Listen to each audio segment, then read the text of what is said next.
വികസനത്തിന്റെ കാര്യത്തിൽ മാത്രമല്ല, കൃഷിയുടെ കാര്യത്തിലും സൗദി ഒരു പടി മുന്നിൽ തന്നെയാണ്. അതിന്റെ ഏറ്റവും ഒടുവിലത്തെ തെളിവാണ് തക്കാളി ഉൽപാദനത്തിൽ രാജ്യം സ്വയം പര്യാപ്തത കൈവരിച്ചതായി സൗദി പരിസ്ഥിതി ജലകൃഷി മന്ത്രാലയം അറിയിച്ചിരിക്കുന്നത്. കഴിഞ്ഞ വർഷം സൗദിയിലെ തക്കാളി ഉൽപാദനം 691.875 ടണ്ണിലധികമായിരുന്നു. ഇതുവഴി 76% വരെ രാജ്യം തക്കാളി ഉൽപാദനത്തിൽ സ്വയം പര്യാപ്തത നേടുകയും ചെയ്തു.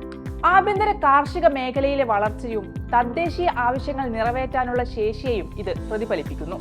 കാർഷിക മന്ത്രാലയം നടത്തുന്ന നമ്മുടെ ഭൂമിയിൽ നിന്നുള്ള നമ്മുടെ യാത്ര എന്ന ക്യാമ്പയിനിനിടയിലാണ് ഈ നേട്ടമെന്നതും സ്വന്തം കാർഷിക മേഖലയെക്കുറിച്ചുള്ള ആത്മവിശ്വാസം വർദ്ധിപ്പിക്കുന്നതാണെന്ന് അധികൃതർ പറഞ്ഞു.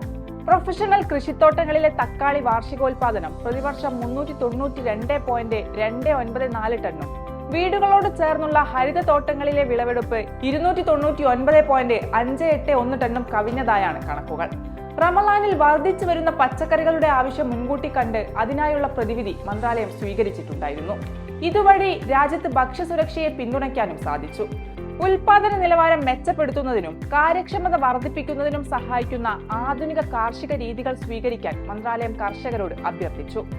കർഷകരെ പിന്തുണയ്ക്കുന്നതിനും ഉൽപാദനക്ഷമത വർദ്ധിപ്പിക്കുന്നതിനും ജല ഉപഭോഗം കുറയ്ക്കുന്നതിനും കാർഷിക സുസ്ഥിരത വർദ്ധിപ്പിക്കുന്നതിനും ഭക്ഷ്യസുരക്ഷയെ പിന്തുണയ്ക്കുന്നതിനും വിവിധ പദ്ധതികൾ മന്ത്രാലയം നടപ്പിൽ വരുത്തിയതും വിജയം കണ്ടു. ഹരിതഗൃഹങ്ങൾ, ഹൈഡ്രോപോണിക്സ് കൃഷി പദ്ധതികൾ തുടങ്ങിയ നൂതന സാങ്കേതിക വിദ്യകളുടെ ഉപയോഗം പ്രോത്സാഹിപ്പിക്കുന്നതിലൂടെ കാർഷിക മേഖല കൂടുതൽ സമ്പന്നമാക്കാൻ കഴിയുമെന്നും മന്ത്രാലയം വിലയിരുത്തുന്നു. വിഷൻ 2030 ലക്ഷ്യങ്ങളിൽ കാർഷിക മേഖല വികസിപ്പിക്കുന്നതിനും ഭക്ഷ്യസുരക്ഷ വർദ്ധിപ്പിക്കുന്നതിനുമുള്ള ശ്രമങ്ങളുടെ ഭാഗമായി നടപ്പാക്കിയ വിവിധ പദ്ധതികൾ വിജയം കണ്ടതായും മന്ത്രാലയം ചൂണ്ടിക്കാട്ടി.